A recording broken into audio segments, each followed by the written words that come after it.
So hello guys, magandang gabi. Yan, medyo pagod pa yung tropa nyo. Ito guys, pakupulutan nyo to ng aral. Ay, nabubulol pa ako. Which is marami nagsasabi daw dahil daw sa lifestyle. Pwedeng sa lifestyle naman talaga kung bakit nagkakaroon ng chronic kidney disease at tumahantong sa dialysis. Ang sa akin naman kasi idol, 8 years old pa lang ako hanggang sa tumungtong ako ng 10 years old. Ito guys, i-share ko sa inyo kung ano yung mga naging karanasan ko at bakit ako humantong dito sa buhay dialysis. Which is 8 years old pa lang ako, buhay pa yung mga magulang ko yun. So, kamusta sa inyo, papa, mama, yan. 8 years old pa lang ako, labas-pasok na ako sa PGH, which is hindi naman ako masyadong kumakain ng mga chichirya or ano, ganyan, something, di ba? Hindi nakakaramdam lagi ako ng pagsakit ng bewang. Bata pa lang ako yung guys pero walang manas. Hanggang sa dumating na 9, 10, ganun pa ulit-ulit. Pagdating ko ng 11 years old, eto na. Yung ihi ko medyo may pagbabago na, which is kulay red, may halo ng dugo. So, expected ng mga doktor is merong bato or stone na bumara doon sa aking paltog. Which is okay naman, natanggal naman siya. After 11 years old ko, yan, natanggal naman siya. So, nang nawala yung mga magulang ko dahil nga nagkasakit din, yung nanay ko kasi diabetic, tapos tatay ko high blood, tumungtong na ako ng 16 years old. Pagdating ko ng 16 years old, nakakaramdam na ako ng high blood, hindi mawawala man siya kapag ininom mo siya ng maintenance, pero ganun pa rin hanggang sa tumuntong ako ng 17, 18, 19, 20, yan na. Pag edad ko ng 20 guys, dito ko na naramdaman na yung maintenance ko hindi na sa akin umi-epekto, which is kahit nagbabawas na ako ng kain sa karne, kain sa kanin, at di na ako makain masyado ng kanin sa gabi, nandun pa rin yung high blood. Bakit ko nalaman? Kasi tuwing kukuha ko ng medical, kasi sa trabaho namin guys, may monthly laboratory, hindi bumababa yung high blood ko. Hanggang sa nagpakuha nga ako ng ihi at dugo, nakitaan doon sa ihi ko merong mataas na protein, which is nagtataka ako, hindi naman ako masyadong umiinom ng alak, pero mabula yung ihi ko.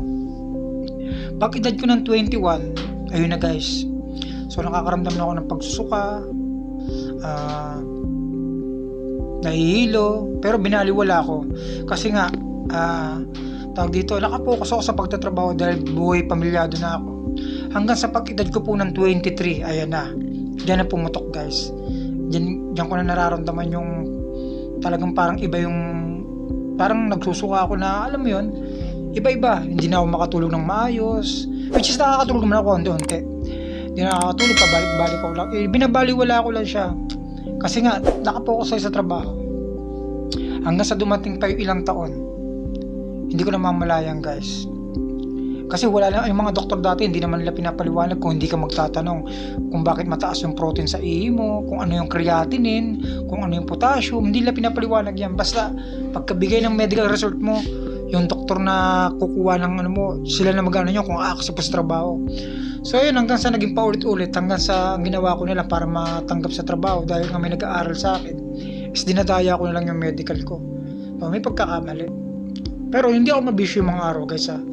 So ito na, pagtungtong ko po ng 25 years old, dito na guys, hindi na ako makatayo, manas na yung paa, manas na yung muka, laging may lagnat, laging masakit yung braso, yung hita, masakit yung bewang, ihi ng ihi sa gabi, may insomnia, hirap na matulog.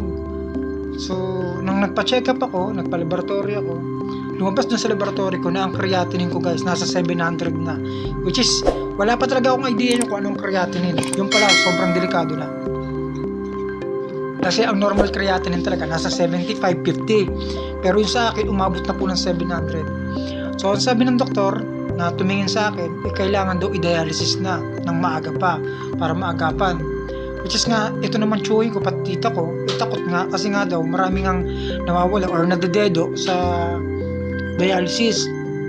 Pero ang hindi nating alam, yun pala talaga makakatulong para maginhawa yung pakiramdam mo. So ito na guys ang nangyari sa akin.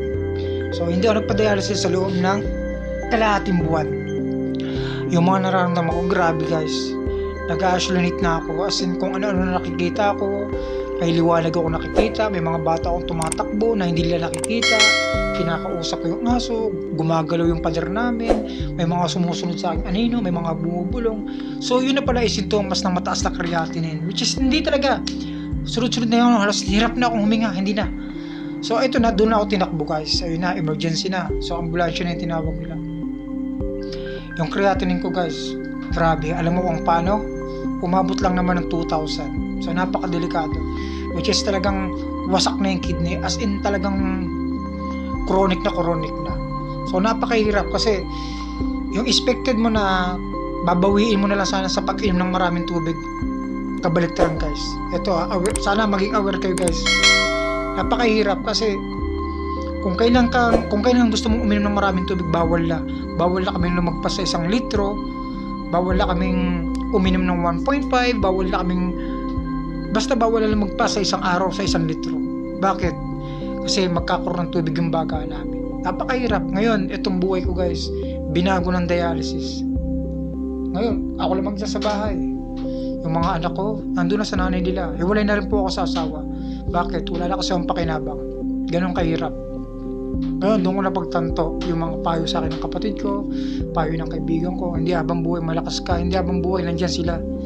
Iiwanan ka rin yan kapag wala kang pakinabang. Hindi ko nila lahat, pero danas ko talaga guys, ang hirap. Kaya talaga binabawi ko na lang sa pagbablog, binabawi ko na lang sa pagbibigay ng advice, ng awareness, kung yun lang yung kaya kong maitulong sa ngayon. Ang hirap guys. Uuwi ka, puro ganito, hihiga, tatayo, gigising, maglalakad ng medical assistant, pupunta ng center, hihiga, uuwi, puro ganun yung routine guys. Walang pagbabago. Pero awa ng Diyos, andito pa rin ako.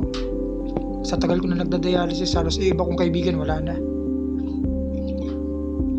Sobrang hirap guys. Kaya sana maging aware po kayo. Kahit sa UTI lang guys, gamutin nyo guys. Make sure lang guys, huwag kayong iinom ng antibiotic or pain reliever kung hindi naman prescribe ng doktor guys. Huwag kayong mag-self-medicate kasi mas maganda alam natin yung ginagamot natin. Yun lang po guys. Maraming salamat. At syempre kung nakarating ka dito sa aking video guys, ayan, pwede mo naman akong i-subscribe. Supportan mo ako guys. Malaking tulong sa akin to guys. Ayan, i-share natin to guys. Para maging aware yung mga kabataan ngayon na nawawala na ng disiplina sa pagkain, nawawala ng disiplina sa sarili. So ayan guys. Maraming salamat po.